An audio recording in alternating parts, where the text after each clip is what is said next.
picking up at least 7 seats there. Republicans further solidifying their hold on the House, where they have 250 seats, the Democrats 105 seats. We've got some final thoughts here from a panel that's taken us all the way overnight. I want to start with Beth Fooey. What did we learn?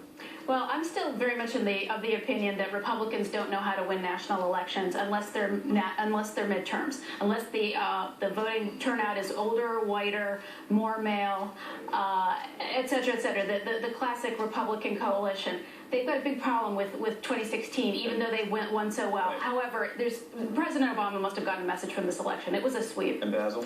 I would say that the Clintons have this inimitable quality of connecting complex policy to the average voter, and it's something that is rare in politics, and in situations like this, I find it even rarer, especially when the party itself doesn't own its successes. And I think going forward, we've been leading with our head, and we need to start incorporating our heart into these elections going forward. Putting your heart out there so people know where you stand. I think as we look over this, and I've been following this a long time and all overnight, the GOP, what we know this morning, they have a bulletproof majority in the House. We heard a lot about the Senate, but the House is something that's not going to be wiped away anytime soon. We know the anti-Obama message worked for the Republicans. We know Obamacare, however, turned out Democrats yesterday. That's a storyline that surprised some. We know minimum wage is popular even in states like Arkansas, where voters went for it 2-1, even as they kicked out a Democratic senator.